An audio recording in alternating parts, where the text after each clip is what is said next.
Tout d'abord à souligner tout l'intérêt du nouveau cadre de référence que vous nous proposez. Nous pensons que la politique que vous pilotez, la politique d'emploi-formation, est absolument cruciale pour prendre le tournant des mutations de l'économie bretonne. Nous saluons la place que vous accordez à la prospective dans ce bordereau comme deuxième pilier du nouveau cadre de référence et évidemment nous nous en félicitons tant la question des temps longs et cette capacité d'anticipation sont vitales pour le temps de transition que nous vivons. Alors néanmoins, comme en 2022, lors des débats autour du CPER et de la SRTES, je me permets ici de rappeler deux points de vigilance, je reprends les mots d'Anne Patto, que nous avions alors déjà pointés. Le premier risque, évidemment, il reste celui des silos. Bien que la volonté socle de la SRTES, ce soit précisément d'intégrer trois schémas auparavant distincts. Mais dès que l'on découpe, on court le risque de cloisonner et déterminer 8 à 10 secteurs clés, c'est potentiellement créer à nouveau à un autre niveau ce risque d'univers indépendants les uns des autres. Et concrètement, dans ce que dessine ce bordereau, on voit donc l'identification des filières pêche et agriculture d'une part et agroalimentaire d'autre part. Pour nous, la question importante, c'est de savoir on comprend la logique de filière, mais c'est de savoir quelle articulation, quelle animation croisée vous envisagez de construire à l'intersection de ces trois domaines. Évidemment, on ne peut pas penser aujourd'hui les métiers de l'agroalimentaire sans penser en même temps le tournant agroécologique de notre agriculture. On peut se poser également la question de la place de nos ports de commerce bretons si demain ou même après-demain, les protéines végétales qui alimentent nos élevages, et peut-être moins d'ailleurs d'élevages reposant sur un usage intensif de protéines, mais si demain ces protéines viennent du continent européen, voire de France, voire de chaque ferme, plutôt que du Brésil ou des États-Unis. Quelles conséquences pour nos ports? Alors comment envisagez-vous, Madame la Vice-présidente, de piloter ces adaptations et aussi de redéployer les compétences logistiques, agricoles, industrielles qui en découlent? Il est évident, donc je me répète, mais je crois que c'est important, de dire que la question des articulations et des passerelles est cruciale lorsque les enjeux se croisent entre plusieurs filières.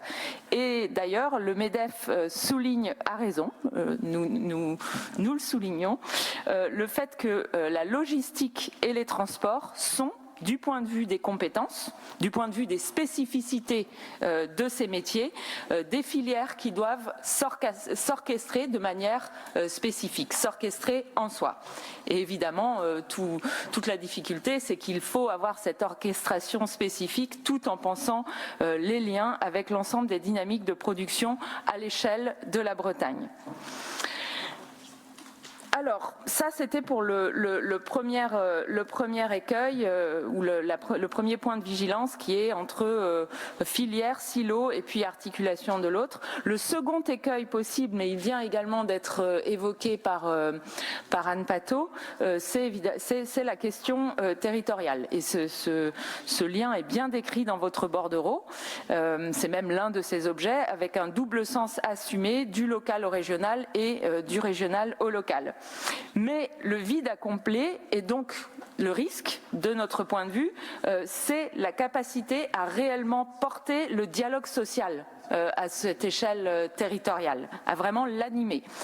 Alors tout d'abord, je me permets de rappeler que l'OIT, l'Organisation internationale du travail, définit le dialogue social dans sa dimension tripartite et non pas quadripartite, car nous avons en France, sur notre porte-bagages, si je puis dire, pour faire le lien avec le bordereau précédent, un partenaire parfois encombrant qui confond unilatéralisme et compromis, dialogue social et conclave, et qui co-préside le plus souvent dans ses propres palais préfectoraux les instances locales, emploi, formation. Et je ne reviendrai pas sur tout ce que nous avons pu dire par ailleurs sur la question des formations initiales et la relation au rectorat qui est un peu du même ordre. Donc nous admirons votre talent diplomatique, Madame la Vice-présidente. Et ensuite, sur cette question du dialogue social, nous savons, ou en tout cas c'est ce que nous disent les chercheurs, que la territorialisation de ce dialogue social peut générer à la fois une dépolitisation du débat, une difficulté à porter des revendications avec un vrai tranchant politique, et aussi un entre-soi de spécialistes professionnalisés dans un univers, il faut bien le dire, de l'emploi-formation qui est parfois assez abscon, avec un langage qui lui est propre, une batterie de sigles. Je m'arrête là. Enfin, il faudra, de notre point de vue, que les élus régionaux qui sont désignés dans les CTEFI, encore un sigle, soit porteur d'un message fort d'articulation, là encore, entre le pilotage des filières d'une part et l'action territoriale à l'échelle de chaque territoire d'autre part. Et nous déplorons qu'il ne reste pas grand-chose de l'esprit originel des maisons de l'emploi qui agissaient spécifiquement sur cette articulation entre filières et territoires. Il en reste encore quelques vestiges, évidemment, mais réintégrés dans des structures plus larges. Je pense à, par exemple, Défi Emploi à Brest, à l'agence d'attractivité de Redon ou encore à l'ATEDEC de Nantes. Et je mentionne Nantes ici à dessein, Madame la Vice-présidente, parce qu'il y a vraiment matière là à imaginer comment relier l'animation des filières à l'échelle de la région administrative bretonne avec la locomotive économique et industrielle qu'est le bassin de Nantes-Saint-Nazaire.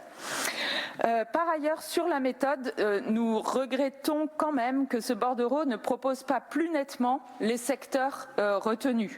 Il s'intitule Pacte sectoriel, mais il ne dit qu'à moitié de quel secteur nous parlons, et peut-être aussi parce que ce point relève du dialogue social.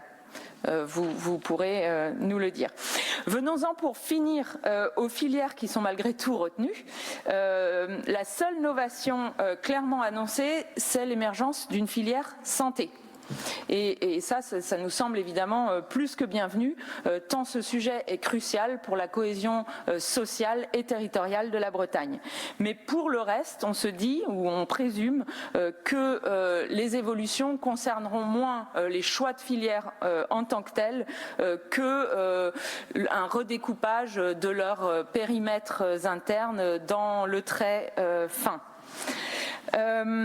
Et à cet égard, nous aimerions vous soumettre deux suggestions, Madame la Vice-présidente, qui nous apparaissent pertinentes dans ce travail de redéfinition des secteurs.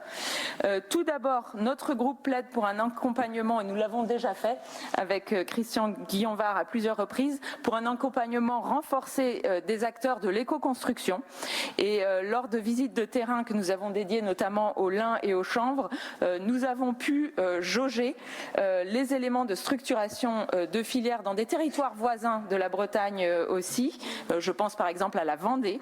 Et ces éléments, on voit bien qu'ils marchent lorsqu'ils ne sont pas uniquement le fait de l'initiative purement privée et que les enjeux de formation pour cette filière sont absolument cruciaux.